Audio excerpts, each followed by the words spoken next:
Greetings, weary travelers, to the crypt of the unknown. I am the Critical Android, and this is the Runner's Respite. Joining me today, I have a world-class speedrunner of multiple games, including Castlevania Rondo of Blood and Star Fox 64, amongst others. Please give a warm introduction to B-Ran, otherwise known as Bdot Reality. Yo, yo, what's happening? No, not too much, B-Ran. How are you doing? Super, man. Just relaxing, kicking back, having a little bit of lunch, and enjoying some time with you, my friend. Well, I appreciate you taking the time to be here. I know that you do have a lot going on between life itself and your streaming schedule, which I don't know how you find the time for with everything else you got going, but you managed to find the time. With little sleep and very wearily, but... We make it happen, somehow. I guess we do. When we're passionate about games, we find a way to get them into our life. And my gosh, you have a number of games that you go through. I don't know how you do it, especially with the genre that you've been focusing on a lot lately. You are the first person I've talked with who, we have a Castlevania connection between the other people I've interviewed as well, but you are heavily invested into the genre of shoot-'em-ups, otherwise known as shmups. Oh man, it's a heavy addiction, man.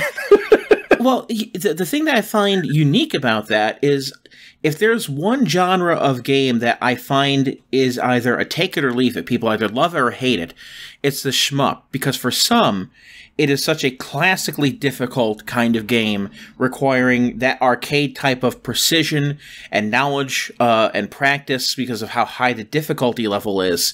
And it's such a barrier of entry, especially with games that are more of a one-hit death. And then here you are just whizzing through these games, trying to do a one-credit clear or just, beat them in the fastest time possible. What the hell are you doing? I guess I'm like a difficult junkie. Like, I don't know. I enjoy things that are hard and challenge me. And it's funny, like you said, like I'm usually exhausted and tired half the time from work and everything else I have to do. But there's something about, I like high difficulty. I like competition. That's what brought me to speedrunning in the first place. And I'm also really heavily into like competitive fighting games. I love fighting games. Competitive Pokemon as well. I've played competitive Pokemon for a number of years. Shmups are just my latest addiction, I guess. It's so brutally difficult and it challenges you in so many ways. It pushes your reactions and your skills to its limits, and it's magical, man. Like it's almost zen-like for me. I don't know how else to explain it. It's so relaxing yet frustrating, if that makes any sense at all. Well, the zen-like status of it, as you put it, that I can understand because you do have to get into a zone. And one of the things that I find interesting about gaming in general is that even though I don't really speedrun, I don't have the time to dedicate to mastering games on that level, I still consider myself a far better than average gamer. Like when I was just casually running DuckTales, I could place into the top 200 speedruns in the world with the time that I was running, and it would get better and better as I continued. But with the shmup genre, it's one I've dabbled in, and so I know quite a bit about it. But that kind of mastery of it, when you compare it, or you didn't compare it to, but I could compare it to this when you mentioned fighting games, which is another type of game and genre that has that kind of exacting detail. Because just like you have to know enemy patterns and being able to kind of get familiar with the stage layout of a shmup, the fighting genre, you have to know the little minutia of your character. You have to know what frames that you can do things on. You have to know when you can cancel, how to cancel. And a lot of that is also exacting detail that requires time and patience and practice. And both of them require kind of like a zen-like state that you mentioned, where you really just have to sink into the nuance of the ship or the character to be able to master what's being thrown at you. 100%. Completely agree. There's so many similarities between the two. Just like you have to learn enemy patterns and stage layouts in a shmup. In a fighting game, you have to learn character matchups. You need to learn frame data. You need to learn your hitboxes. Same with a shmup. You need to learn your hitboxes. If you don't master the hitbox of your ship, you're not going to make it very far. I mean, you got to know what you can squeeze through, what you can't squeeze through. And I completely agree, though. There's definitely a lot of similarities that you can draw between the two. And when you mention hitboxes, for those who aren't aware, who don't play a lot of shmups or whatnot, when you are piloting a certain ship, or whatever character it is that you're doing in the shmup, just because you have a sprite on screen doesn't mean that anything that comes into contact with that sprite is going to damage it. Oftentimes, there's a certain part of the sprite that has to be able to get hit in order for damage to register. And knowledge of exactly how much you can get through and just how much you can squeeze it is what you need to be able to know in order to get through some of these sections that look impossible, that the sprite should not be able to get through. And it's like, yeah, because the entire sprite actually doesn't get through it, just the hitbox of it is getting through. Exactly. Now, what was your start into shmups? What game was it that drew you in? As a kid or lately? Start with a kid and then how that evolved. As a kid, it was Life Force on the Nintendo. A lot of the games I got into as a kid was because of my dad. He was very much into Life Force, Gradius, Contra, Dragon Warrior, Castlevania. Castlevania. Yeah. And so, yeah, a lot of my early gaming love I got directly from my dad, because that's what I like to do. I like to watch him play. I like to play with him. So, yeah, he got me into Life Force as a kid. And he also got me into Castlevania as a kid. And those are two big things for me still, you know. Definitely Life Force. In fact, I've been still doing a lot of Life Force stuff. I'm pretty soon doing a community challenge where we're going to try to go through Life Force on a pacifist playthrough. Wow, that'll be a challenge, and it's going to lead to something too. When we talk about the speedrunning element of things, I'm going to have a lot of questions about that. I imagine there was a period of time where obviously you weren't into speedrunning, and then got into it, and shmups entered back into your life. What was it that reawakened the love of the shmup? Strangely, I mean, I guess you could sort of consider this a shmup, even though it's like an on-rail shooter. It was me starting to run Star Fox 64. Star Fox has always been like a huge game for me. Like, I absolutely love the series. I know it's not the most popular Nintendo franchise, but it's one of my hands down favorites. So when I started speedrunning Star Fox 64, I just started like looking into other shmups again, and I started playing Ikaruga again. Oh, yeah. Great one. Yeah. And then it was like, man, yes, this is brutally hard. Yes, it's beating my ass. Yes, I'm banging my head against the wall, but I am enjoying this so much. And then I just started talking with other people in my community, and I started putting together a Google spreadsheet of other games that were, you know, classic shmups, like amazing games you want to play. And now I have this huge spreadsheet of games, and I'm just slowly going through them and loving every second of it. Well, Star Fox 64 is a good place to start talking about the speedrunning element of things, since this is a game that plays incredibly differently when you're speedrunning it as opposed to trying to 100% it. Because I did, back in the day, I completely 100%ed Star Fox 64. Got all the medals on normal, got them again on expert, unlocked on foot characters for multiplayer. I was the shit when it came to knowing that game. And it goes back to what you'd mentioned before, and that kind of exacting detail of knowledge and practice, because at least with the 100%ing it for the medals, you needed to know how to maximize points to get the highest score possible, and that's knowing the enemy patterns, knowing when you should do a link shot, which would give you a higher multiplier, as opposed to using a bomb, just what paths to go down, and how to line up the enemies properly. There was a lot of knowledge that goes into it, and when you're playing it for a speed run, I guess a lot of those intricacies go out the window and are replaced with a new set of intricacies. Like, specifically, when you're playing this, you are boosting partially through the entire thing and trying not to use a full boost, because I take it it's a longer recovery period if you use the entire boost as if you only use like 80% of it. Exactly. On a typical stage, we're using half boost over and over again, and it's for the exact reason you said. The boost bar recovers faster and allows you to boost again sooner. When you go into all range mode, we only use quarter boost. And that's just because the boost bar is longer in all range mode. It's the same idea. It's just you're only using a quarter of a boost instead of a half boost.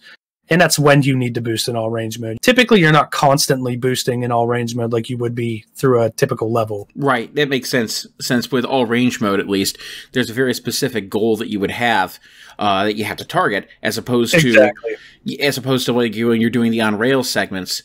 But what surprised me, I guess, was that generally when I see people who are playing games, there's this idea of trying to limit what's on screen to prevent lag. And generally you see people trying to destroy things just for the sake of lag, but you're just boosting through everything like it's just nothing. Basically, yeah. I mean, It's funny because I'm very much the type of gamer who, when I casually play something, I want to destroy everything. Yes. In speedrunning in general, like there's so much stuff that you skip for various reasons. But yeah, casually, I'm the kind of guy who wants to kill everything on the screen, and I'm not moving off the screen till everything on it is dead. But for Star Fox, yeah, the idea is reduce lag as much as possible, which is sometimes it's keeping enemies off screen.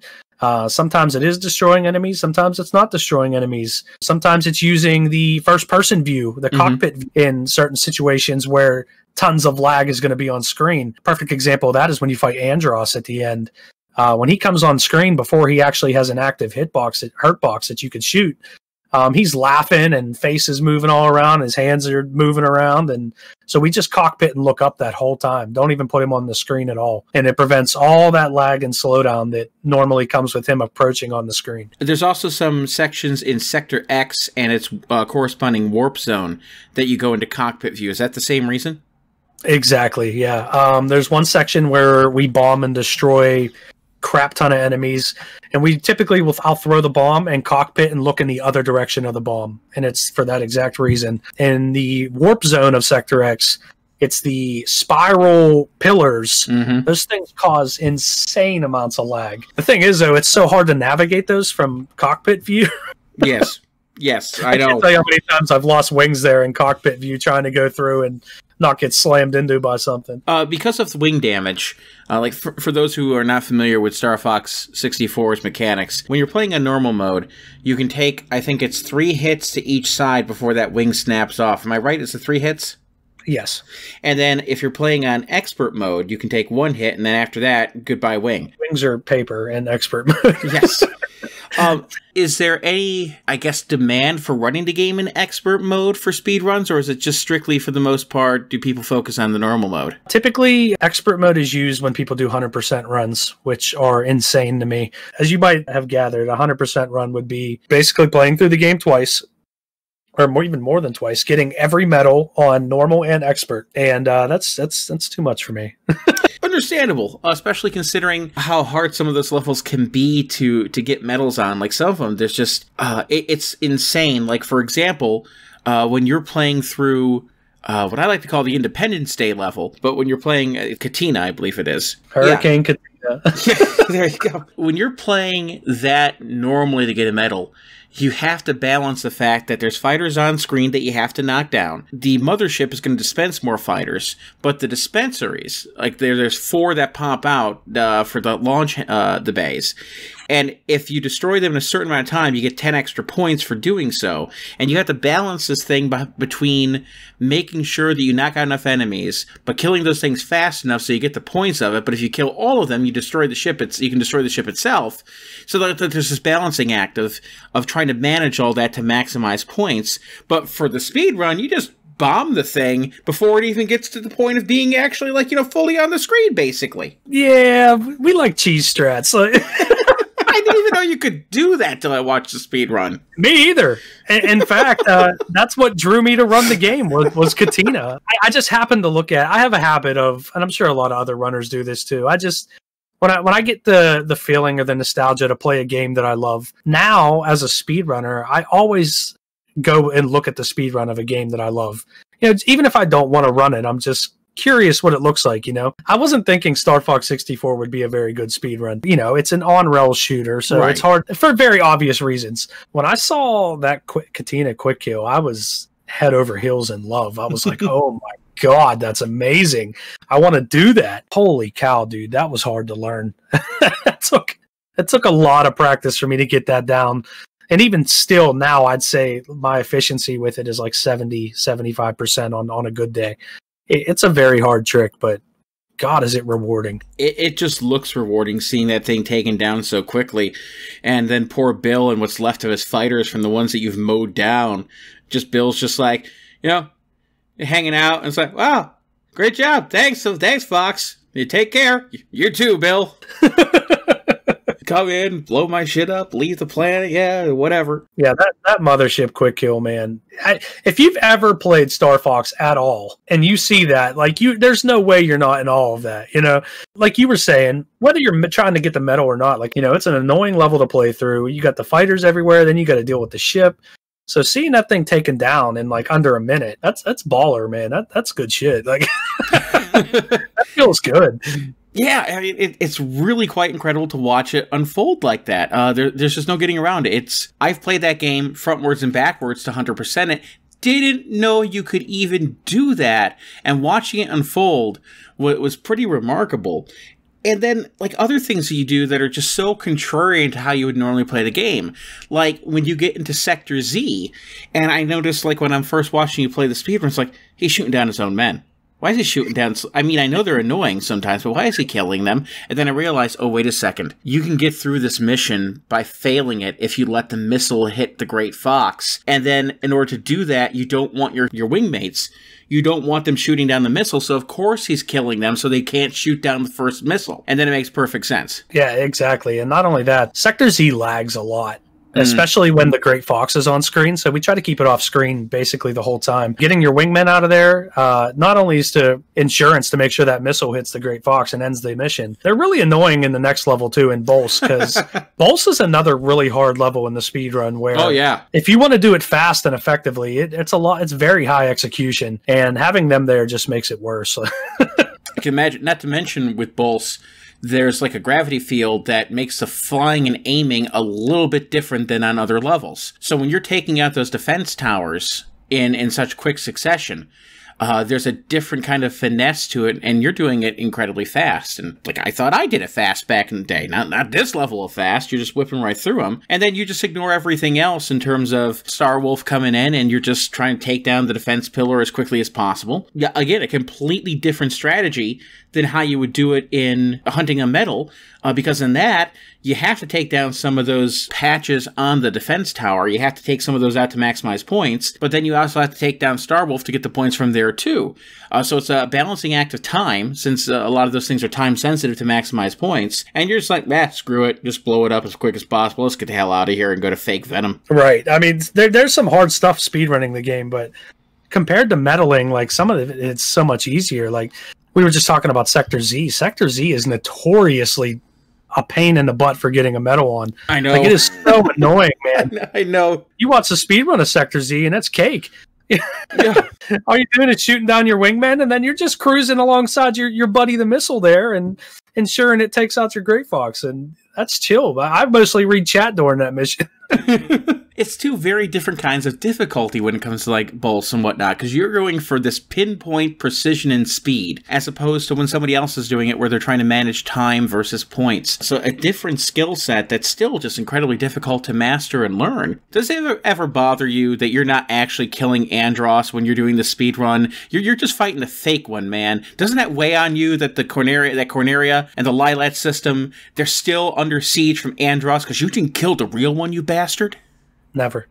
Oh, fine, be that. I'll tell you what does weigh on me, though. My favorite part of Star Fox 64 is after you kill the true form of Andros and you escape with your father. That's my favorite part of that game. And I never get to see it in the any percent run, unfortunately. So there you go. That part's unfortunate. You don't get to use the Landmaster tank or the submarine. That thing's slow, bro. Those are both so slow. I know, but it's a fun change of pace at least. It is. It's so fun. But yeah, those are slow and laggy. Yes, especially the Blue Marine. Holy cow, my goodness! Yes, there's so much lag in Aquas. Jesus. Oh, God, makes me cringe.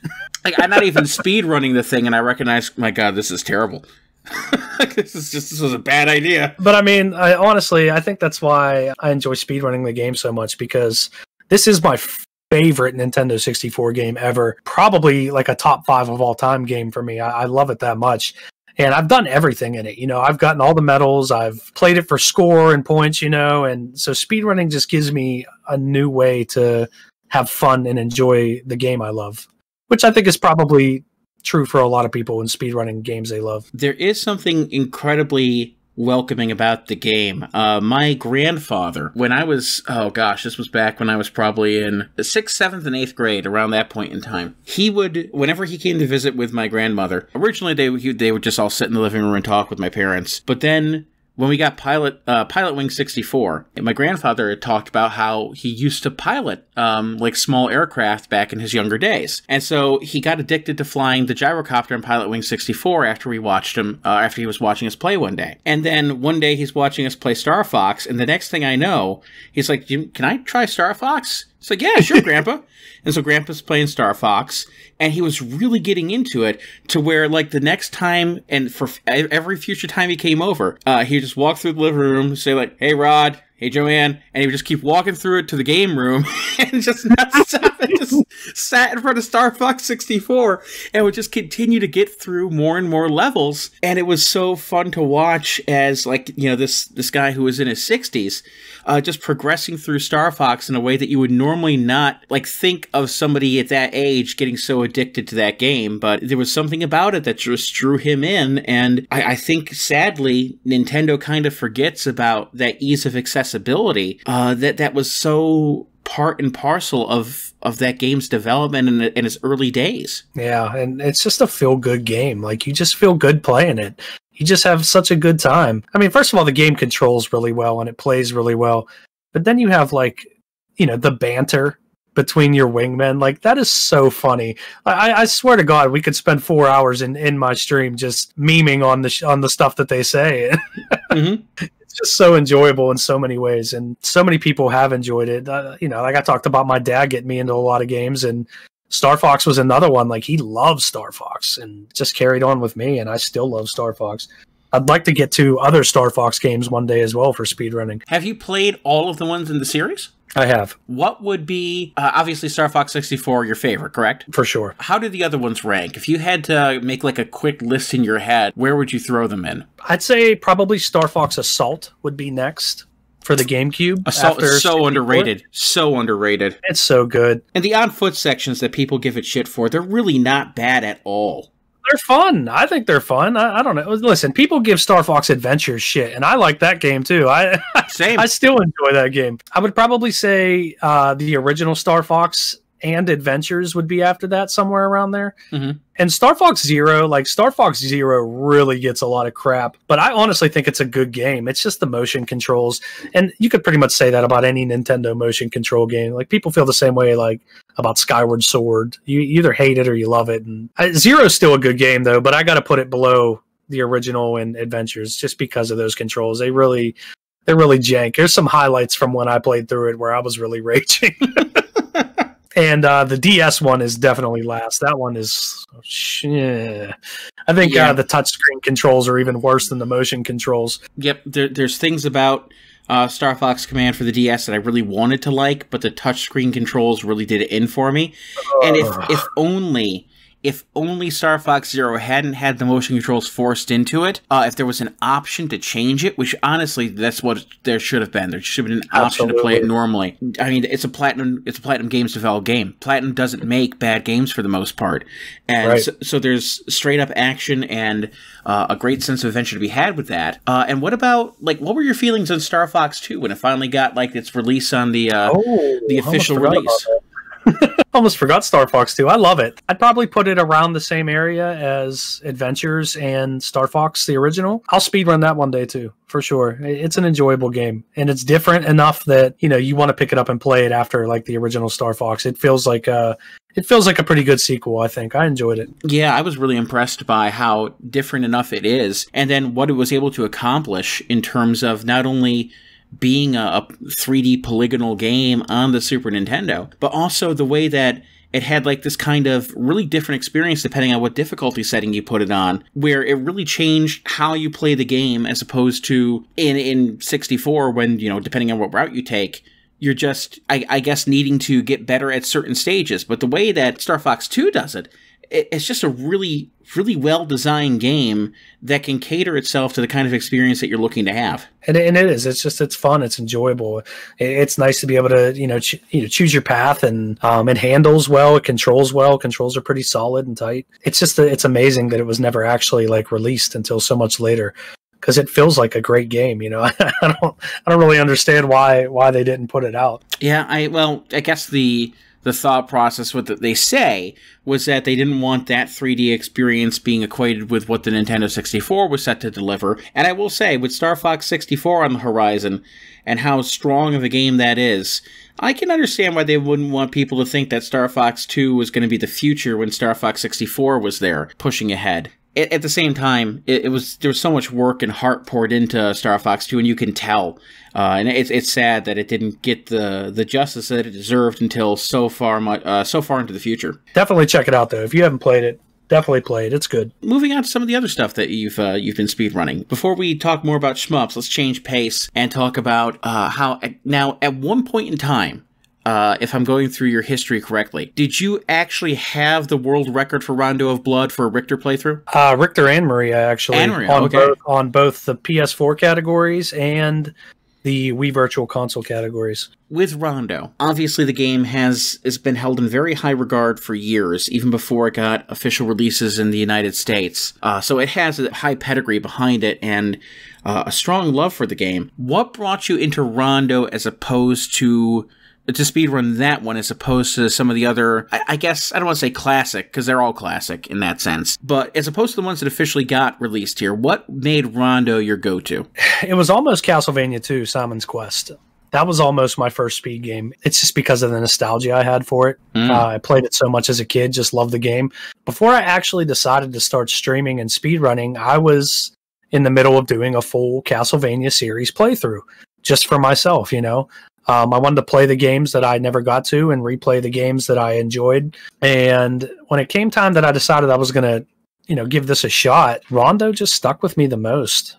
And for many, many reasons. But and not only that, but it's a game that I wanted to show more people because it didn't have the exposure that the other games did, you know? And I knew about this game and I love this game. And I'm like, man, other people got to love this game. And when I started looking into speed runs, it didn't have the love that the other games had. And I was like, okay, this is going to be my game. You know, this is going to be my game. I'm going to show everybody what this game's about, how dope this game is. And I just ran with it, hit the ground running. When you were really learning that game and diving into its intricacies, one of the things I notice that you do a lot in the playthrough is Richter's backflip, which is something that was novel for the series at the time. You didn't have a Belmont that had that kind of aerobatic finesse in the series up until Richter. How much of that game is more about the movement than it is the attacking? A lot. A whole lot. Getting a good time in Rondo of Blood, any percent for sure, is maximizing your movement and knowing when to backflip. And there's actually different times you can execute your backflip to get a shorter backflip or a higher backflip. And even that comes in at certain parts of the run where it's so intricate that, you know, I need a max backflip here or I'm not going to clear this enemy, or I need a max backflip here or I'm not going to get on this platform. Or I need short backflips here to time my spacing out correctly to get through this area. A very large amount of it is movement. I mean, in most speedruns, you know, you only want to stop and kill enemies when you have to. Thanks to that backflip, you don't have to a lot. The movement is very much a huge part of that run. When you were first learning the game, for those who are not familiar with Rondo, it's a Castlevania game that has branching paths and alternate paths that you can take depending on things that happen during the course of a stage. Was there already a map for the most efficient stage plan to go through, or did you have to create that? There already was. Most of what I learned about Rondo of Blood, I learned from Varouche, which I'm sure you're familiar with. When I started running the game, Varouche had the any percent world record. Clage as well. He was second place, I believe, at the time. Also learned a lot from Just Defend. I kind of took what I learned watching their runs and, you know, what they've done. Yeah, I did some testing myself on other paths, but pretty much the route stuck, and that was the fastest route. So I just basically, I learned from what they did and just tried to make little improvements where I could and make cleaner, tighter gameplay, and eventually it led me to gold. Which parts of Rondo are the hardest to get down, and the ones that you kind of, I don't want to say dread, but there's always sections where a person's like, oh boy, here we go. What parts of Rondo are those sections for you? That would be Ghost Ship. Anyone who's run it will tell you the same thing, unless you're running Maria, because I mean, Maria's so busted, she doesn't care. Oh about my god, anything. she is. She's great. Ghost Ship is brutally notorious in that speedrun for a couple reasons. There's the Ghost Sword mini boss that you fight like 3 screens in. Maria can jump and hit that thing with a sub weapon and kill it. Mm-hmm. None of Richter's sub weapons hit that thing. You can kill its surrounding weapons with a sub weapon, but you can't actually kill the sword itself with a sub weapon. You have to whip it. So you're at the mercy of RNG, waiting for that thing to come float down low enough to you so you can actually hit it with a whip. I mean, that's just such a huge time killer right there. You know, once you get through the door and get back up on the top of the deck of the ship, that whole section right there with the harpies and the green armored, it's just brutal. It's so brutal to get through. I've just died there so many times.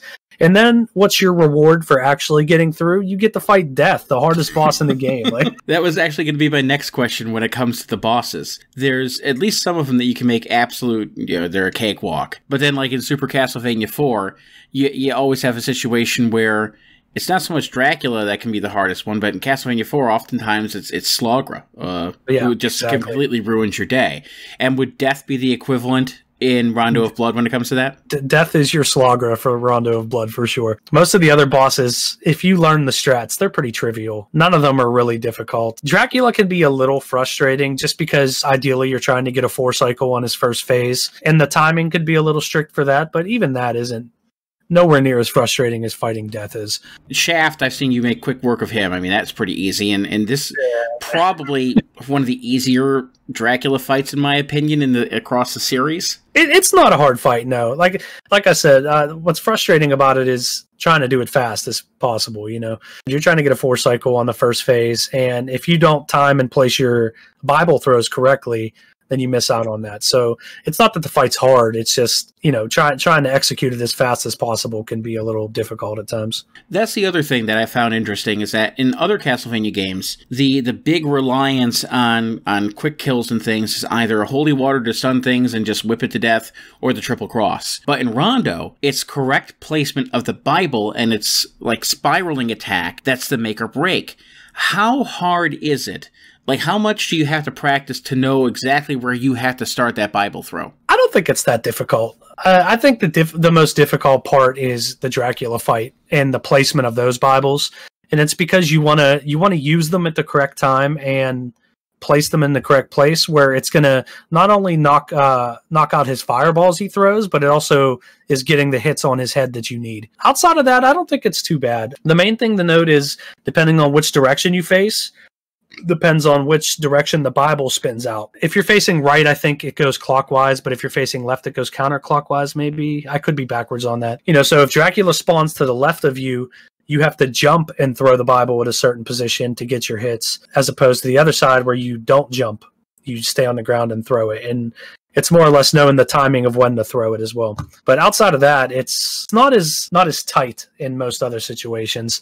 It's just a broken weapon. It's so strong. It's so good. There's a reason why my holy gonzo emote is holding the Bible from the game.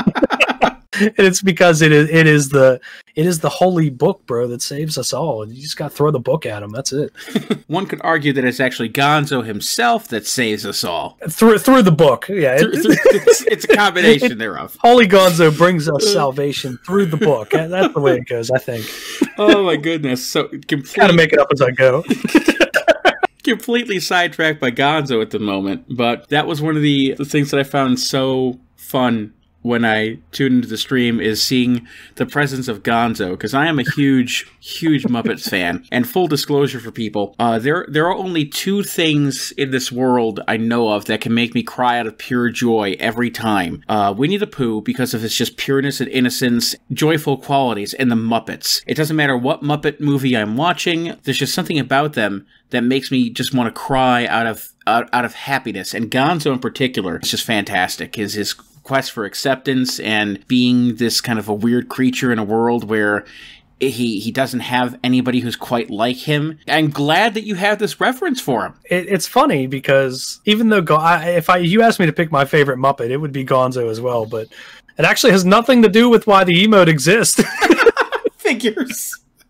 So why does Gonzo exist as an emote then? Okay, so when Rondo of Blood was first made playable over here, it was via the Wii Virtual Console. Right. But it's not translated or anything.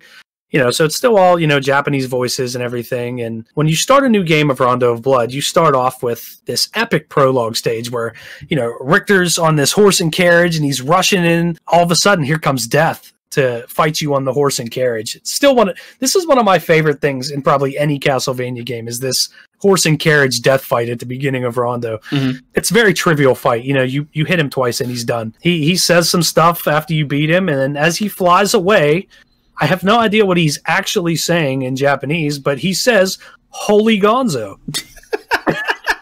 He flies away, "Holy Gonzo!"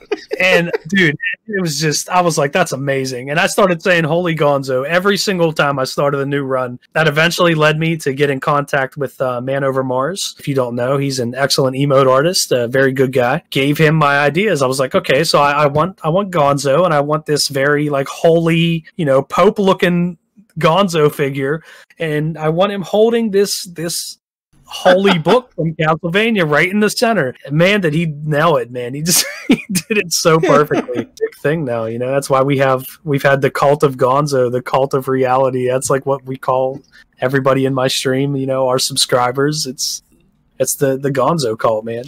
Oh my goodness, that's fantastic. Just take it's called a Mondegreen from Rondo of Blood and then turn it into its own living entity in the form of Gonzo. That is fantastic. Literally what it is. It's just took on its whole thing. And we even had, at one time we had like a Gonzo prayer to bless speed runs.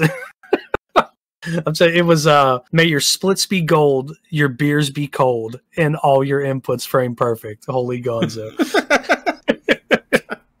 Oh my goodness, that is amazing. That's so far removed from anything Gonzo related, but at the same time I feel like Gonzo himself would appreciate that. That'll be my legacy I leave behind when I quit streaming. Yes, all this dedication to Gonzo, that'll be it. Oh my Lord. It'll be the holy Gonzo. So moving back away from Muppets into the subject of gaming again, we've got the other shmups that you've been working on and working towards, and I want to start off by discussing Gradius, which I guess if you were to take the game that would be the pinnacle of what a classic shmup would be, you probably have people who would be saying it's either R-Type or Gradius. For Gradius in particular, I feel like the barrier to entry for this game, I mentioned this a little bit off recording with you the other day, is how punishingly difficult that game is when you die. Because for those who haven't played Gradius, there are certain enemies that you can destroy that leave behind a power-up icon that you can use to power up your ship by either giving you faster speed, a missile power-up, other what they call options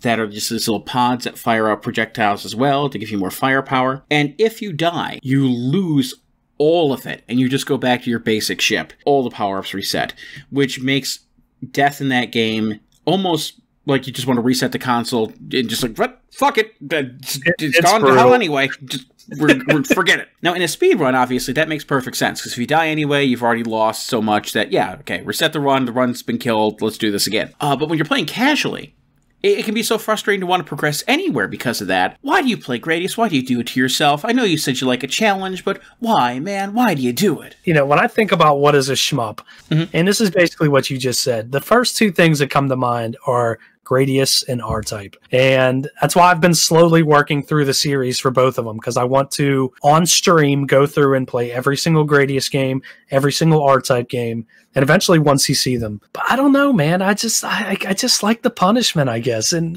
Gradius is such a staple, and Konami and the music and the way the game feels, it's just so good. It's just so good. Even if it is punishing, like, if you want to get through the original Gradius on the NES, you better be like basically planning to never die. Like, that's how I feel about that game. And that is how I beat it on stream. I never died. The times that I did die, I basically ended up game overing and resetting the game. R-Type is a lot like that too, where, if you die, it could be brutally punishing to come back. But I think the difference between the two is Gradius is a lot of on reaction type things. Like on reaction, reacting to bullets and things that are coming on screen.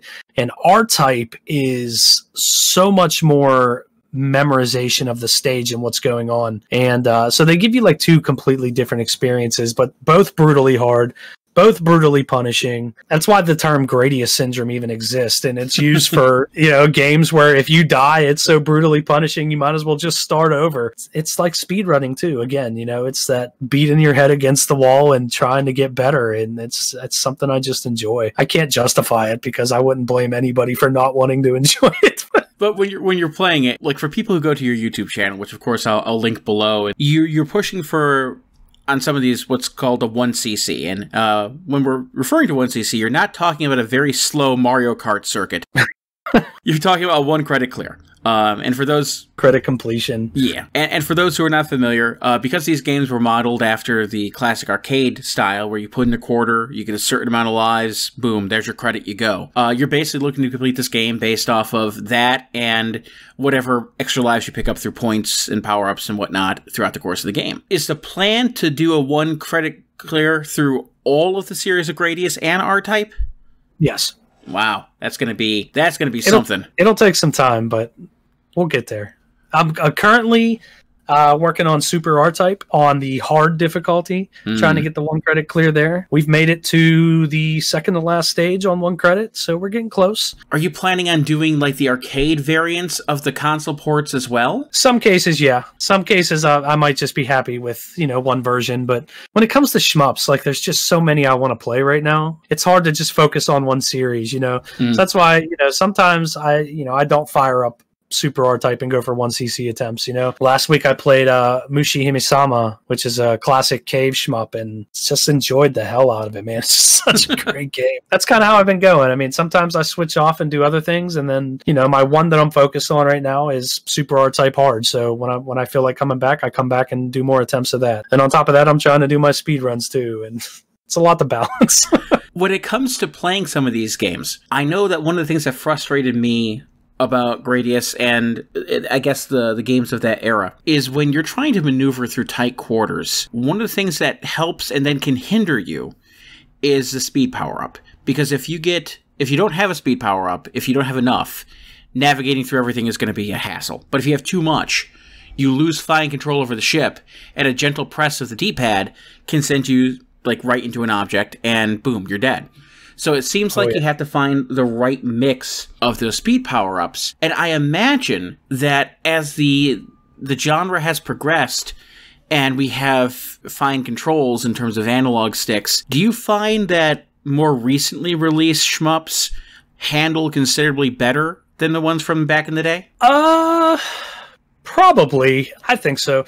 Especially since I very much prefer playing on an arcade stick. You know, if I want to play like NES shmups on an arcade stick, I got to use the NES Advantage, which I have one, but boy, is it a pile of crap. So, I mean, it's hard to say. I mean, it's not that I don't think the old Gradius and R-Type games handle well or whatever have you. You know, I think they do handle well. But the newer games, they are just so tight and crispy. Like, it's hard to It's hard to draw the line between the two because it's almost, well, it's not almost, it is literally different generations of games. So, of course, they improve and get better in that regard. I know you mentioned to me Crimson Clover, one that you find incredibly enjoyable. How did you get into that game, and what makes it so appealing, I guess, for you and for people who want to play shmups in general? Why Crimson Clover? That game, that game is like my heart right now. And I found it just by, you know, I go on Google and I type in best shmups of all time. Must play shmups, you know. And I start looking for all these games, and you know, I go on Steam and I add them to my wish list, and I wait for them to go on sale and I pick them up. And Crimson Clover was one that was just cheap enough anyway. It's $10 on Steam, or you can get the EX edition on Switch for $20, which has a few extra modes. But the game just makes me feel so good. I don't know how else to explain it. The music is incredible. It controls well. It feels good. Has multiple difficulties, multiple game modes you could play through. And it's just like pure joy playing that game for me. It just makes me feel so good. The game makes you feel like a badass. The music makes you feel badass.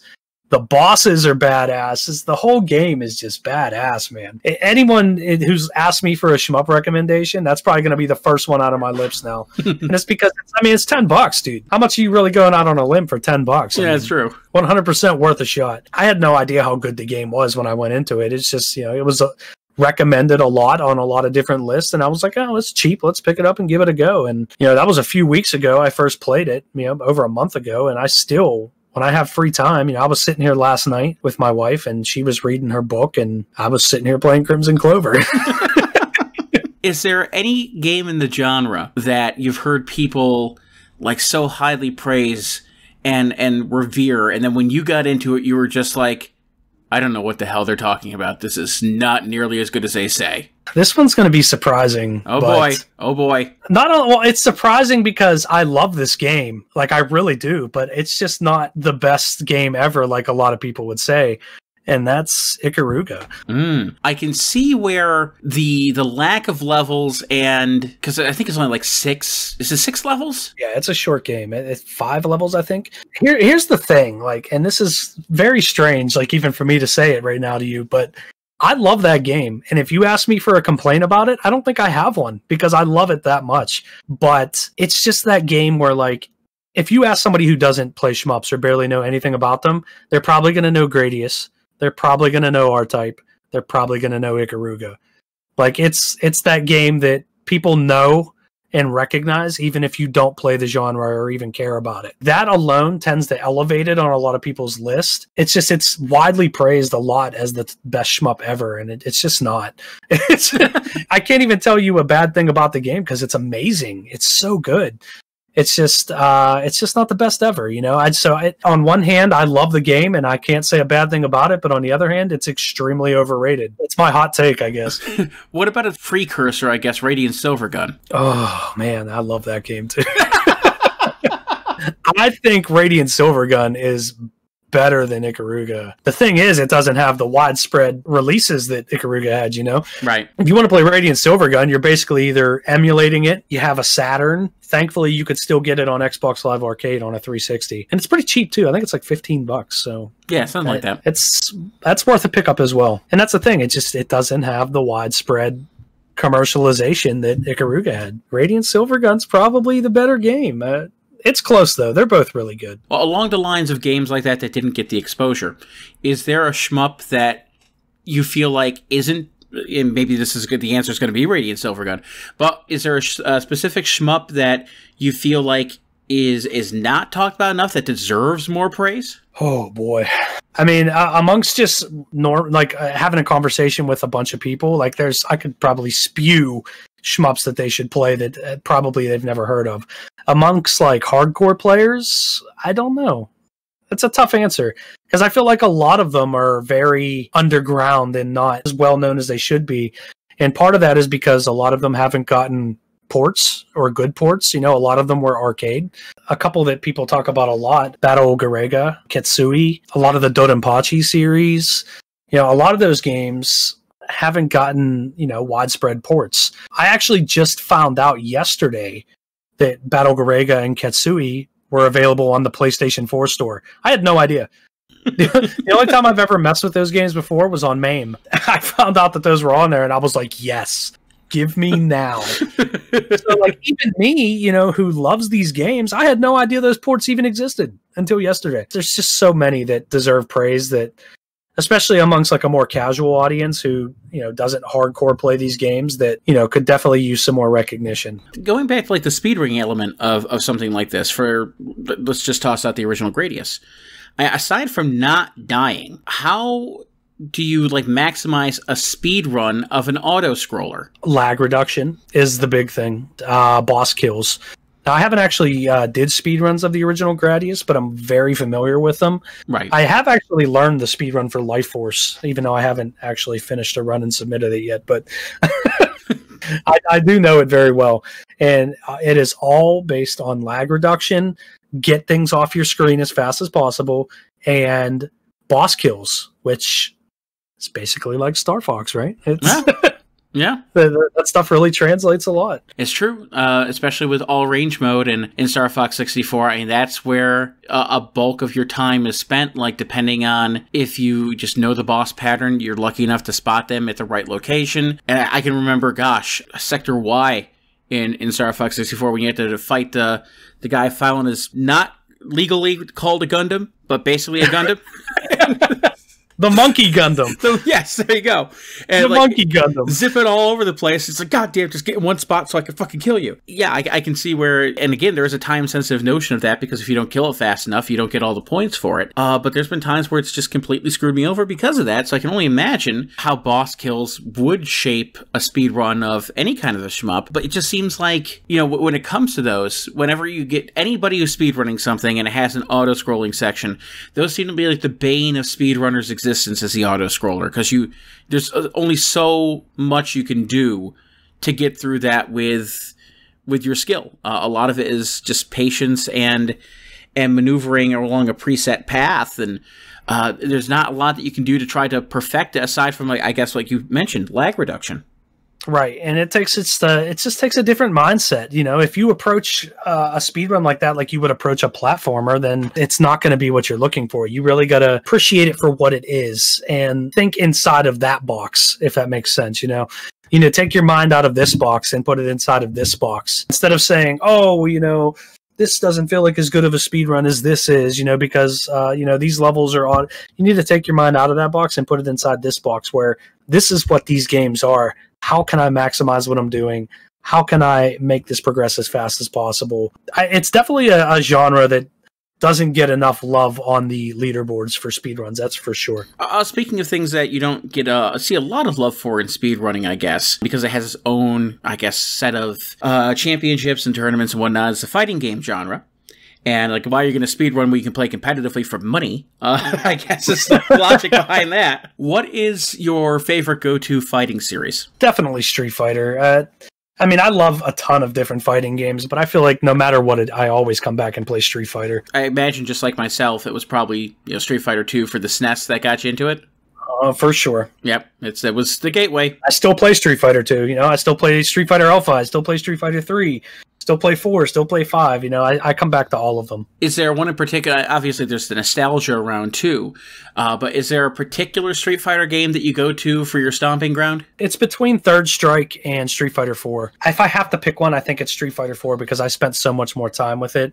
But Third Strike is just so classic and classy, and the soundtrack, it's just so good. You mentioned Street Fighter 4, and for me, it's so funny, because I'm 35, so I remember when Oh, perfect. So you and I both remember how much Street Fighter 2 revolutionized the game industry at that time, and the glut of fighting games that came out afterwards. And then, you know, the genre went dead for basically, you know, a good chunk of early 2000s. There was just like nothing going on in it. I mean, Mortal Kombat Deception was a strong game, but it felt dead. And then when Street Fighter 4 came out, the gates opened up again. It was insane. 100%. Street Fighter 4 is so special to me, and a big part of it is for that reason. It's probably the last fighting game that I actually got to play competitively and actually traveled to competitions for. So it holds a special place in my heart. And then everything after that, you know, I was busy, I was working, I had children. So,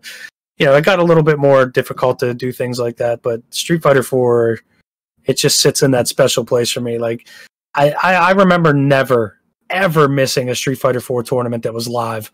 Like, I planned my weekend around which tournaments were live so I could watch them. There's so much to dive into there that it's going to have to go to a separate interview, because I would love to find out more about competitive, like the scene on that, and how you plan for it, train for it, all those things. So that'll have to be a completely separate interview, because there's just so much to go into there. It's its own can of worms for sure. So to wrap up a couple more things, going back to Castlevania briefly, when the subject of Rondo is brought up, sometimes Dracula X is brought up as well, because that was the SNES equivalent, basically, not a straight up port, but just an alternative version of that game that was released for the SNES. How do you feel about Dracula X? Have you played it? What are your impressions? I speedran it for a while, actually. There you go. Honestly, it's a good game. The thing is, it needs to be like separated from Rondo. Like, cut that cord there, because they're not even close to the same, and they always come up hand in hand. You know, just like you said. If you sit and look at Dracula X as its own game, it's a fine game. It's not a great game, but it's a fine game. But when you sit there and you try to put it next to Rondo of Blood, then it looks gross. Agreed. It needs to be separated, because I mean, outside of Richter and a few, reused assets, and they're very, very, very different games. If you take it for what it is and look at it as its own game and not as a version of Rondo, then it's a pretty decent game. But that's all I'm giving it, is decent. I have no desire to play it, and definitely have no desire to speedrun it again. But it is a decent game and gets a lot of crap that it doesn't deserve, I think. I'll agree with that for the large part. I think some of the soundtrack pieces are even a little bit stronger than the CD versions on Rondo of Blood, like the main theme of Bloodlines. I like how the funk guitar is a bit more prominent in the SNES version than it is in the, I guess, TurboGrafx or whichever system you're playing it on. There's parts of it that I like there. The thing that really just baffles me to this day, though, about Dracula X, though, is that the fight against Dracula. That might be the worst Drac fight. Because you're fighting the pits more than you're fighting Drac. And for those who have not played and gotten to this point in Dracula X, imagine a room where it's just like every other like chunk of tiles has just been removed and there's just bottomless pits all over the fucking room. It's insane. Casually, hands down, that is the worst Dracula fight. Everybody hates that fight.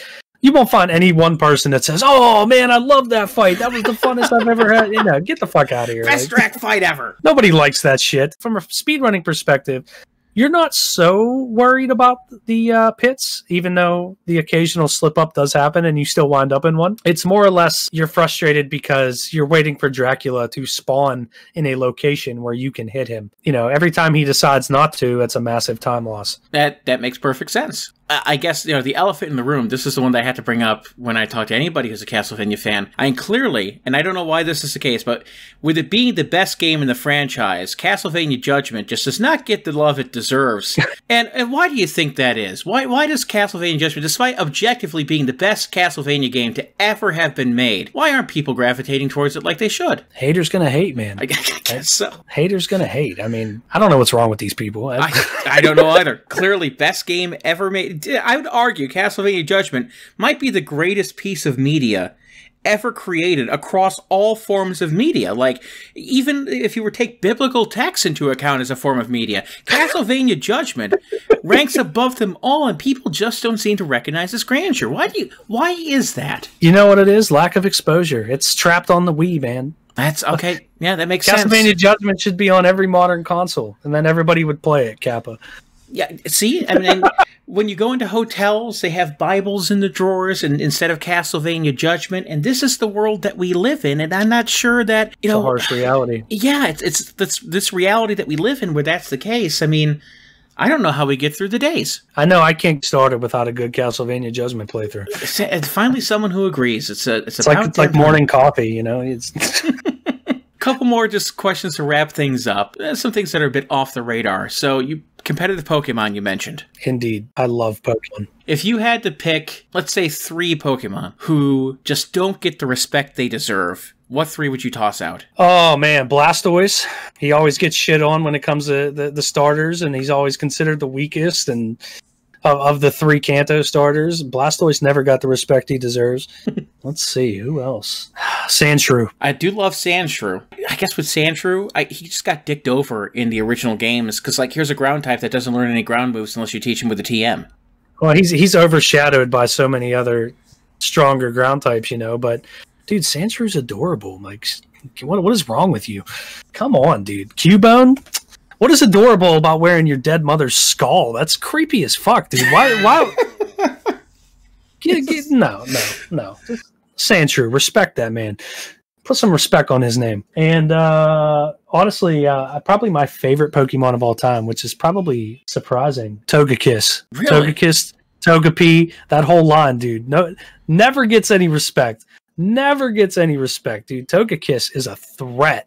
That boy's a monster. He could do so many things. He's got so many good abilities. He could function on so many teams in different roles. Togekiss, dude. Togekiss a monster. And which Pokemon games would you say get overshadowed that really deserve more love? X and Y. I do love X and Y. For me, X and Y is like what brought me back to Pokemon. So like when people shit on those games, I'm like, why, dude? Like those games made me fall back in love with Pokemon again. And I don't know, a lot of people just hate them. They say they're too easy, which I think all Pokemon games are easy. So I don't really understand the thought process behind that. Like, Why do you think like Nuzlocks and things exist? Because they make the games harder because they're so goddamn easy, you know? So hating on one specific game because it's so easy, or I ain't buying that.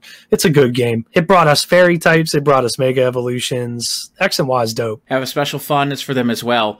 And I also appreciate anything that allowed for EV grinding to be done in a way that was different enough. Like, I think I spent more time playing freaking like EV games to like train them up that way, as opposed to actually playing Pokemon itself. And credit the 3DS games for getting me into that. Yeah, they also brought the experience share where, you know, your whole team got experience for battling, whether they seen action or not. And that's why a lot of people shit on them as well, because it made leveling your team up too easy. But whatever, I enjoyed the game. Did they realize that's optional and you can turn that off? Right, yeah, for sure. Clearly not. And final question here. If you had to pick 5 games that you feel, just across any genre you want, just 5 games that you feel like don't get enough attention, that you would love to see more people get into, what 5 games would they be? Rondo of Blood. That's for sure the first one I'm going to say. 5 games that don't get enough attention. That's a tough question. I know, that's why I like asking it. That is a very tough question. Hold on, I'm looking at my Steam library here. I like asking it though, because when you get somebody in an interview who's passionate about games, there's always at least one title that they love that it's hard to find other people to talk to about it, because that love isn't as widespread as you wish it would be. Like for me, it's the visual novel series Zero Escape. 999, 9 persons, 9 hours, 9 doors. I've never even heard of it, so clearly you're on the right path for picking that one. Yeah. And it's things like that, you know, everybody's got one. Like when I talked with Laxus, it was, I think it was Betrayal at Krondor. That game. Oh, God. Yeah. That's a huge that's fan of that game. Baby. I know. So, and I had never heard of it until he mentioned it. So there's always at least one that just kind of slips under the radar for people. And Okay. I got a couple here. All right. Rondo of Blood for sure. That's my first pick. Shmups as a whole, the entire genre, is my second pick. My third pick is Final Fantasy Tactics. A lot of people know that game, but it doesn't get enough damn love, dude. Like, I think Tactics is better than most of the mainstay Final Fantasy games, and they should continue that series and make more games like it. Another one, Bucky O'Hare for the NES. You could thank Junkyard Dave for getting me into that game. That's on my speedrun radar and will be happening soon because I love that game. Boy, if you're not just a Konami kid from like a lot of the games that you've played and speedrun. Yes, I am. Well, here's the thing. Like, I think I'm a big Capcom fan too, but what Capcom games are under the radar? Like, so many. Like, Capcom is so popular. Like, most people know all those games, you know? I guess maybe Phoenix Wright might be the most under the radar, and even then, that's got a lot of exposure. Yeah, even that's got a huge fan base too, you know. How about the Guardian Legend for NES? Ooh, that's of course you pick a part shmup. So see, the shmup part aside, I've never played this game until a few weeks back, and Dan Carnett and Zenkaroshi both absolutely love this game, have been hammering me to play this game for probably 3 years. And I finally played it, and I was just like, what the hell is wrong with me? Where have I been with this game? Absolutely fantastic game.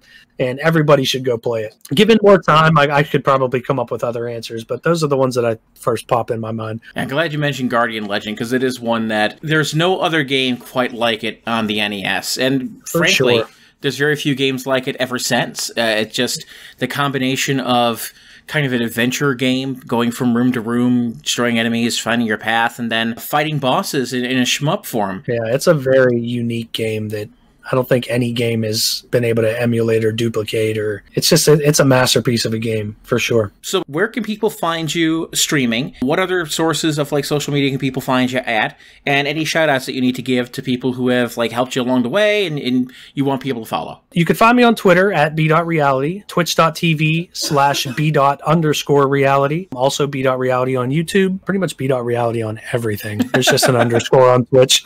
So maybe I should get rid of that. I don't know, man. Yeah, that's basically how you can find me. It's a pretty unique name. Nobody else has it. So if you search it, you'll find me. As far as shout outs, I want to give a shout out to Dan Carnett for starters. Just excellent person. Very, very good friend of mine who I've met through streaming, has helped me a lot with my content and even with audio and video aspects, creating things for me and creating alerts for me. Just Super talented dude. Just go check him out and check out his YouTube stuff, man. The dude is so talented. Just Dan Carnett. Look it up. Also want to shout out Gorbish. Gorbish has been a huge supporter of me ever since I started streaming. And even to this day, just an excellent person and a very good friend, and just wanted to shout him out. And my family as well. My wife, Lorena, and my 2 kids. They allowed Dad to have fun and stream games, and I'm very thankful for that. Well, I am thankful for you taking some time to come out here and talk about games, speedrunning, Muppets, and just overall having that sense of community that we're trying to bring forward, and allowing runners to show off a bit more of their personality by sitting down for these interviews. And thank you, B-Ran, for coming in and doing so. Thank you for having me, dude. It's been fun. It has been, and there'll be links to B-Ran's channels and places where you can check out social media and archive speedruns down in the description of the video here. So please check them out. Go ahead and show the support any way you can. I just appreciate people taking the time to sit down and listen, and hopefully get some insight as to what shmups to go to, a bit more about why these games are enjoyable, and it's kind of a genre that does need a bit more love, as B-Rain already mentioned. And then for any other further interviews, if there's people that you'd like to see on the channel, suggest them, have them reach out, see what we can do, and we'll keep the Runner's Respite going with more interviews to come. So B-Ran, thank you again. Thank you, sir. And for all of you listening, thank you so much for taking up the time. We hope you all enjoyed this respite, and we'll check you out again when there's another race to be run.